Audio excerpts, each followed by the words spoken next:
So I wanted to talk about a comic book series that has been out for 3 months now called BRYNMORE. This is by Steve Niles, and people may know him from 30 Days of Night. I wasn't a fan of the 30 Days of Night comic book, but I really enjoyed the movie. I think the whole point behind the comic book not being liked by me was probably the artwork just didn't go for me. Anyway, BRYNMORE is a great horror story about a guy who's down on his luck. He's had problems in his past with drinking drugs. His wife's separated from him. He's got a teenage daughter that he doesn't see so much anymore. His business has failed, and he goes back to an island that he grew up on off the coast of Kentucky to try and reinvent himself, as it says in the book. People don't like him on the island, even though the island's named after his family, Turner Island, and he immediately runs into trouble with some of the locals. He beats them up, they beat him up, and he's just sort of up against it.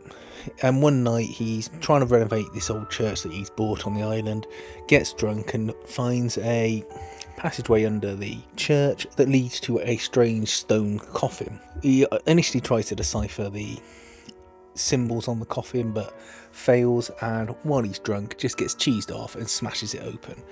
And in that he finds a person.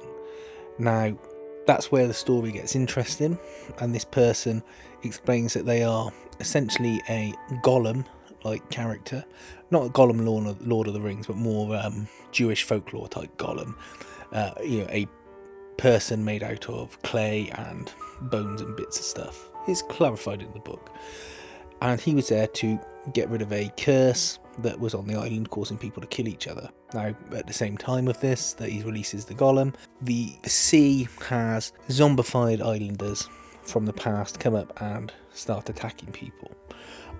The reasons behind this are explained in the third issue, but I'm going to not say it here because it would ruin the story.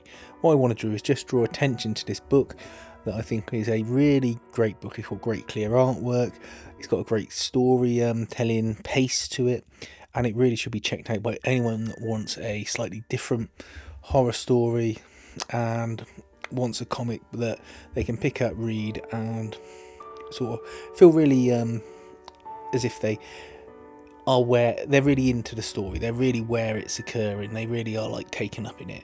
And I can't wait for the next issue to come out. I think it's fantastic. So look, BRYNMORE.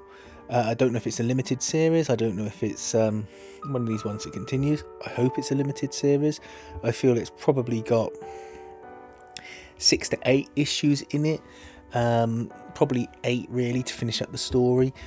Push it to 12 if necessary, but I think 8 would be a tight number to finish it up at.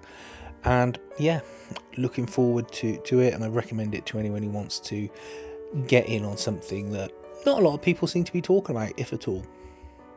Let me know if you've read this book, or if this review helped you at all, brought to your attention something you might not have otherwise read.